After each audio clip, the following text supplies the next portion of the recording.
I'm now going to call the Wednesday, November 6th, 2024 meeting of the Norfolk County Commission to order. On Wednesday, March 23rd, 2023, Governor Healy signed into law Chapter 2 of the Acts of 2023, which was an act making fiscal appropriations for year 2023, which included a 2-year extension for the option for public bodies to hold remote meetings by suspending certain provisions of the open meeting law, Mass General Law, Chapter 38, Section 20. That action was effective immediately, extending the current option for remote meetings through March 31st, 2025. Thank you. We're live and remote. Join me in saluting the flag. Pledge allegiance to the flag of the United States of America and to the republic for which it stands, one nation, under God, indivisible, with liberty and justice for all. Thank you. I'm going to call attendance. Commissioner Stady. I'm present, sir. Commissioner Collins. And Commissioner Shea is here. We have a full quorum. We're going to go right to executive session, if you don't mind. I need a motion to go into executive session. I'll make a motion to go into executive session pursuant to Mass General Law, Chapter 30A, Section 21, Subsection A, Subsection 1, to discuss the reputation, character, physical condition, or mental health rather than professional competence, or to discuss discipline or dismissal of or complaints or charges brought against a public. I'll second that motion as read. Motion made and seconded. I'll take a roll call vote. As required. Commissioner Stady. Yes, sir. Commissioner Collins. Yes. And Commissioner Shea votes yes. We're into executive session.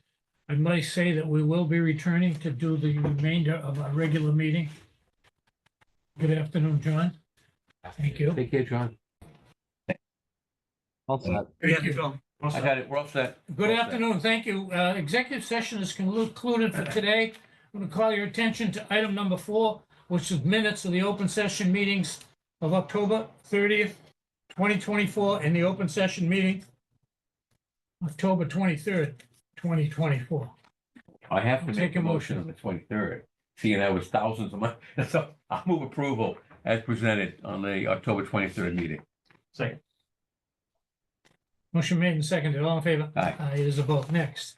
I move approval of the minutes. Oh, Peter, do you want to do it? No. I'll move approval of minutes of October 30 as presented. Second. Motion made and seconded. All in favor? Aye. It is a vote. Next. Next is appointments, number 5. I have none. Number 6, public comment. Each week in our sessions, we have time on our agenda for public comment, whether it's in person or in Zoom land. So now's the time for public comment. Mr. Chairman, when appropriate, I have a public comment. Register O'Donnell. Thanks. Hello, Mr. Chair, registers, commissioners. There's some letters. Let me just read it. Dear County Commissioners, this regards the posting of 2 registry staff positions. I write this letter to inform each of you that 2 registry staff union positions have been posted today at the Norfolk Registry of Deeds. Enclosed is a copy of each posting. I think you can make that as part of the minutes, County Director. My hope is to work with each of you to facilitate these promotions. I do note that on September 11th, 2024, you as a board tabled the registry appointment of an entry-level union staff position for Carol Graham. On October 30th, 2024, the Norfolk County Commissioners, some 7 weeks later, did sign a blue personnel paper for this appointment. I have not been informed of any changes to the present union contract. These postings and the dates therein are consistent with the obligations memorialized and outlined with the registry union workers in the signed collective bargaining agreement. It is my hope to work directly with each of you as Norfolk County Commissioners to facilitate these appointments. I write this letter to you to help avoid what occurred the last time union promotions were legally and validly posted under the signed collective bargaining agreement. At that time, the Norfolk County Human Resource Director, Michelle Labadini, on May 7, 2024, tore down off the union bulletin board's union job postings.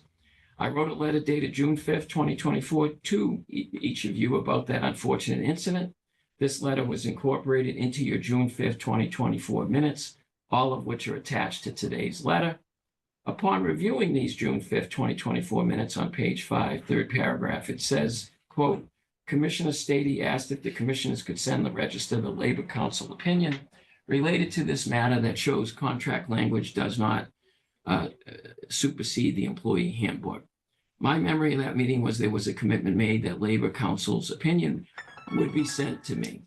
As of this date, I have not received this opinion and would respectfully request that it be sent to me.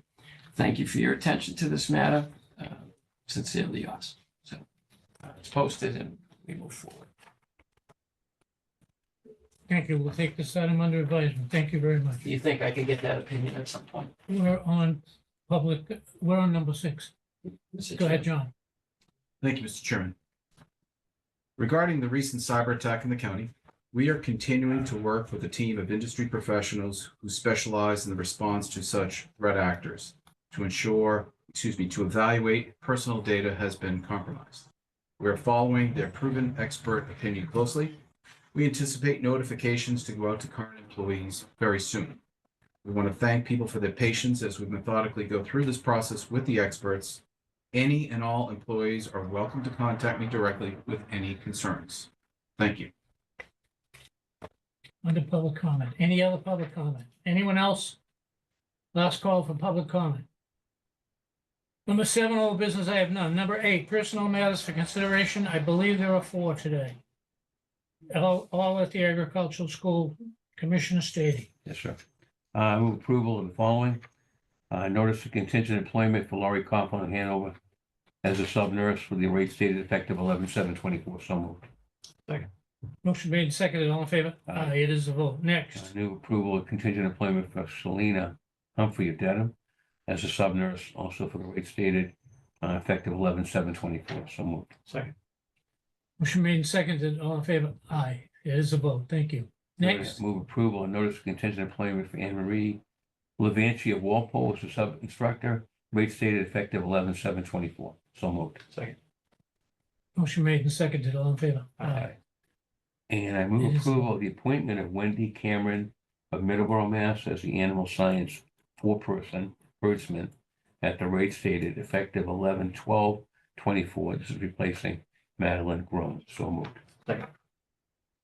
Motion made and seconded. All in favor? Aye. It is a vote. That concludes the appointments. Thank you. Number 9, payroll and expense warrants for approval. Right. Okay, we have 3. Move approval of the warrant list for 11/6/24. First item is the payroll of the county, 5-18, and move approval of the sum of $147,516.93. So moved. Second. Motion made and seconded. All in favor? Aye. It is a vote. Next. Move approval of the expense of the county, 11/125, the sum $107,058.11. So moved. Second. Motion made and seconded. All in favor? Aye. It is a vote. Next. And last, I'll move approval for the Wallace Recreational Facility credit card payment, 11/24/24, the sum of $32,351. So moved. Second. Motion made and seconded. All in favor? Aye. Question, I saw ARPA, there's no ARPA thing on here, Yes, there is. but there. I don't believe see there's that. one. There is not on the warrant. No, I beg your pardon. because there's no ARPA here, but we don't have ARPA here. That's my oversight. I apologize.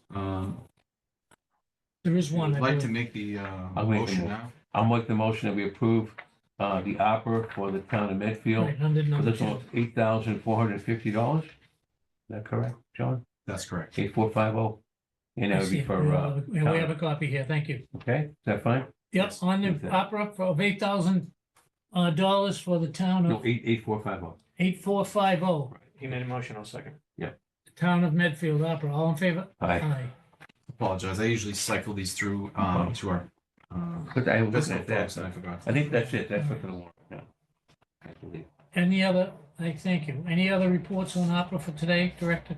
Just briefly, I wanted to describe the application you just approved. So the town of Medfield has stated it's a revenue replacement item, tree planting in an effort to improve open spaces, stormwater practices in the environment. The town of Medfield has embarked on a tree planting initiative. The select board approved a $10,000 project. This funding is a portion towards that initiative. And in this matter, does not impact any operating budget or otherwise involve recurring expenses. Town of Medfield, I believe, has a small amount of money left over. We're working with their consultant to close out their final. There are 4 communities, I believe, right now, Medfield, Plainville, Wellesley, and Brookline, that are still out there with a couple of grants to go. Literally a couple. We're down to about $5 million. So on the greater sense of matters, the ARPA system, the ARPA award process is, as you know, winding down. I wanted to alert the commissioners that we are likely to submit on behalf of the county a host of prior projects that were approved under capital means in FY 22, 23, and 24. These applications will be the county's form of excess capacity grants. So in the event that funding becomes available, we can use our previously approved, or excuse me, our previously funded capital projects as a reimbursement cycle to put ourselves in a better position down the road. Excuse me, this approach is more of a hedge against any windfall of money that might be coming our way. We don't expect any at this time, but we've been advised by Clifton Larson to consider that. One other note, as the commissioners may recall from my ARPA presentation about a month ago, we have pretty much submitted all of the ARPA applications that total the county allocation, with the now exception of one app. We're still waiting for an eligible project from probation. We have been working, probate. We've been working with Colleen Bryerson's office to come up with a project. We're starting to time out if it involves anything that would be a public bidding process. Other than that, all the other grants that we've submitted have been approved. And that's why I'm going to now take the steps of putting in our excess capacity grants while we still try to wait for probate on clearing theirs. So that's your ARPA update for this week. Thank you, Mr. Chairman.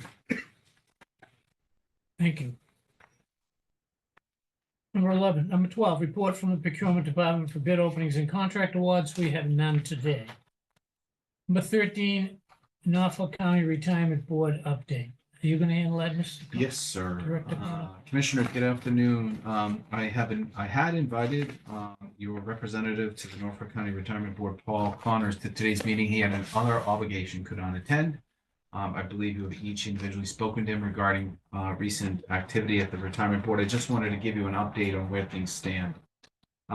So last week, the Retirement Board met with the intention of handling a new actuarial plan to fund the liability of a pension plan out to 2030 or beyond.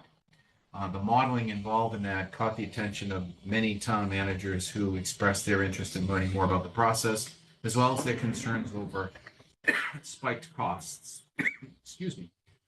Following that meeting, Mr. Connors was kind enough to share with me some of the models that were being developed.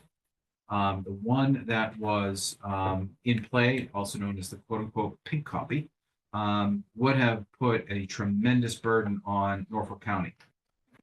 Briefly explain what that means. The model that the actuary had planned would fund an additional $158,040 for FY 26. That's next fiscal year. It's an amount that is on top of the increase that the county commissioner had already seen 2 years ago under a similar model. However, following FY 26, now into 27, 28, 29, 30, and 31, the county's obligation would explode. We would be looking at, in the aggregate, $9.9 million in additional expenses to close out the actuary's model assigned to Norfolk County. Needless to say, that's an amount that would have serious consequences for our financial resources. I took the opportunity after doing the analysis to reach out to Paul and Treasurer Bellotti. We met, I believe it was late last week, and went through these figures. And just as a sort of a reference point, Norfolk County's system is kind of in the lower middle area. We're about a $3 to $4 million system in terms of our annual contributions. We compare to towns like Cohasset, which is 3.7.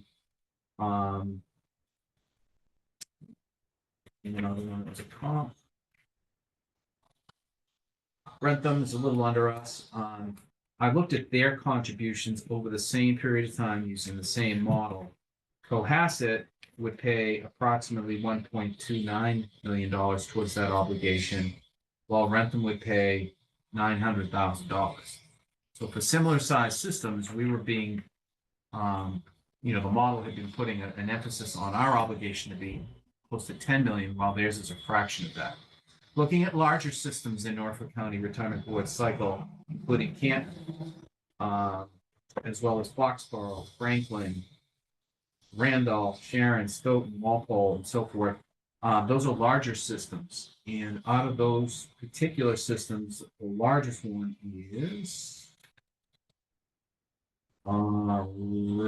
Stoughton. Lavin and Randall would be pretty Stoughton close. followed by Randolph, followed by Franklin. Those are large systems, and the largest being Stoughton. They would pay 3.3 million over that same time period. Well, we again are at 10 million. So these concerns were brought directly to the stakeholders. I want to thank Paul Connors, again, your representative to the Norfolk County Retirement Board, as well as the treasurer for listening to us. They took our concerns to Monday morning's meeting of the Retirement Board in Canton. Thereupon, the Retirement Board voted to approve only the FY26 model at this time.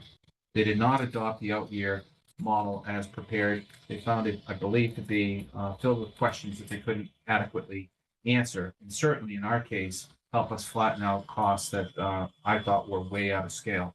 I believe under Mr. Connor's motion, they intend to revisit the calculations in the modeling of the actuary within the next 2 months. So we expect to hear more from them down the road.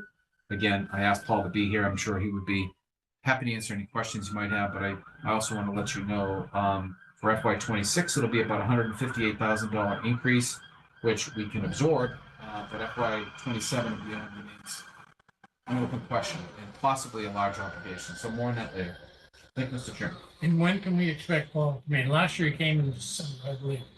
I'd be happy to have him come in at another date if you want to speak to him directly. The facts, though, as I described, are, he was part of all of this. So if you want me to have him in separately, I can do that. Or you can wait to hear from him once they reform their model for the Right, outcomes. once they refund their money. Okay, fair enough. I understand they're taking a vote. I'll let them Sure. We won't see, I think. Commissioner State. Real quick. I don't think it hurts anything. So our budget for next year going forward does include that increase. We're all set for that, right? Well, we have to budget it. Well, I mean, we know the number going Yes, forward, right? it's been voted. Okay. Yeah. All right. I believe in my travelings and my hustings to other public entities that have their own system governed by the same rules, they're all going through this. There's a PERAC, the body that oversees the 107 public pension systems that we have in the Commonwealth. PERAC oversees this, and they put these demands on the individual systems and given the date. And he was even more ambitious than 35. I think it was in the 20s for a while. And I think it's real proved out it was impractical. The good news is there's some towns and cities that have already 100% funded. Some in Norfolk County. I don't want to mention it, but I'll double check, but I know one. And they've already done it. When you finally get to your 100% funded, it levels way off at a much lower figure. Oh, That's- drastically. Okay. Again, I've been a public employee so long, and Richard, you might remember this. I remember them talking about 2040 in 1992 or 93 or 2030, and they've tackled it all along. Things have changed. People are making more money. The contribution goes up, but it's like fighting yourself here. And we're all aware of it, but public employees are guaranteed their pension, and even if you had to raise taxes and, That's a good point, Mr. Chairman, though. I believe it's law that requires these systems to be solvent by 2040. And I understand the Norfolk County Retirement Board, when they met 2 years ago, attempted to move that liability and clear it by 2030, 10 years earlier. That's right. And so looking under the lens of this new actuaries model, things moved and shifted, and they saw high risk. and higher need to raise money against that risk. So some of the discussion was to move the 2030 timeline to 2035. But when you look at the model, as Commissioner Shea just indicated, the peak of the contribution ends at 2031, and then it goes down. It drops like a rock. By 2035, we're only paying about $4,000 a year. So what the model did is, instead of flattening that out over, a 10 year period, they spiked it in a period of 4 to 5 years. And that's a tremendous hit on any budget. And I think the town managers saw that as well, although they like what happens in 2033. That's nice.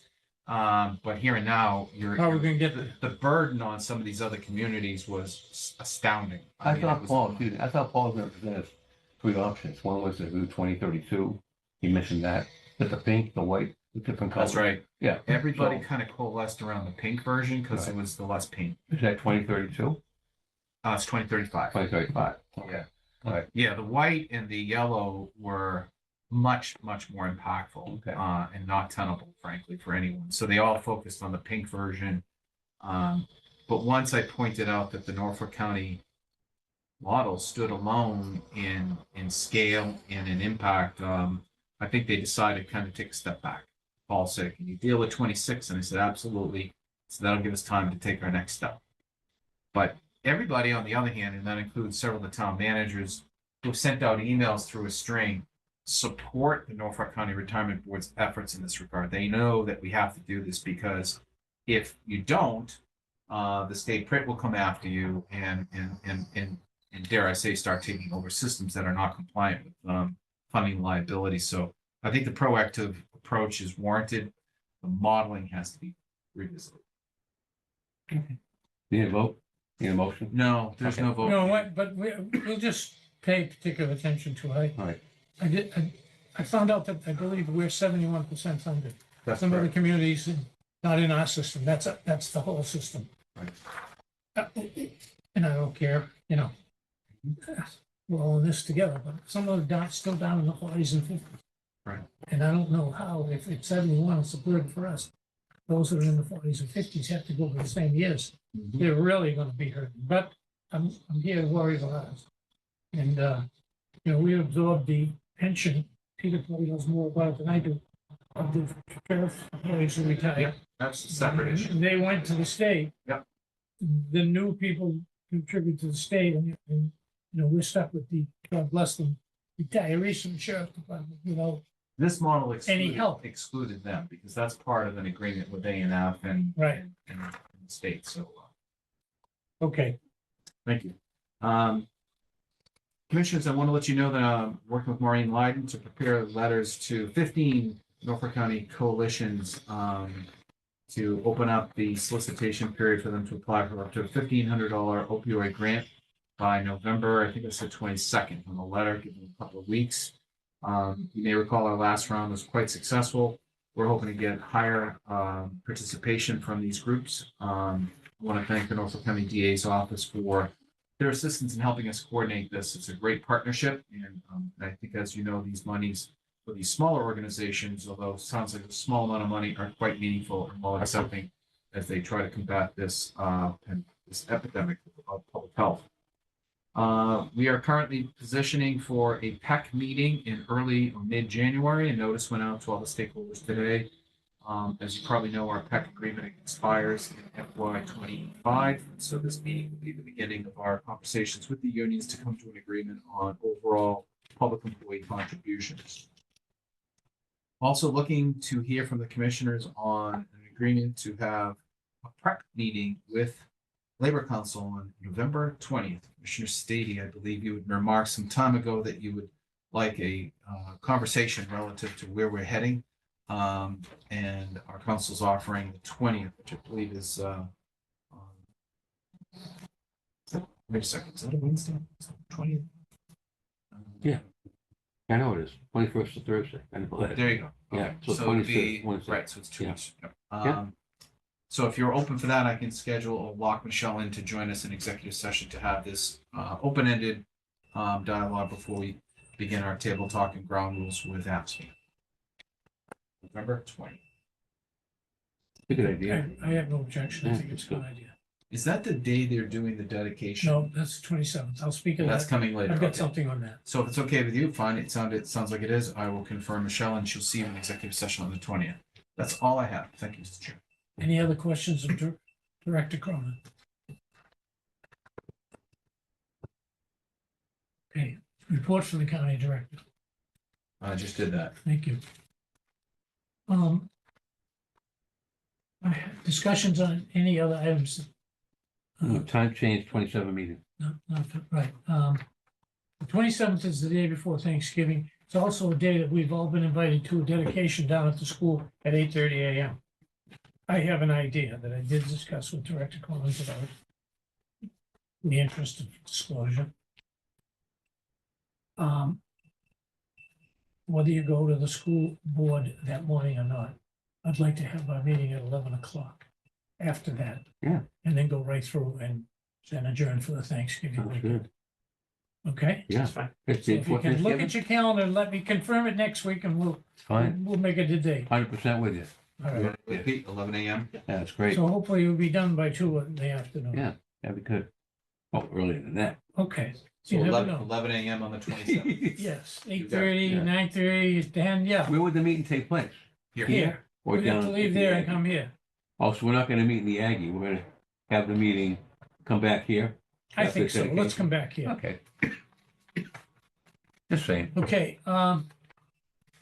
commissioners, if you having no further business, I'll entertain a motion to adjourn. I move we adjourn at 2:02. Motion made and seconded to adjourn. All in favor? Aye. Thank you very much. We are adjourned at 2:02 PM.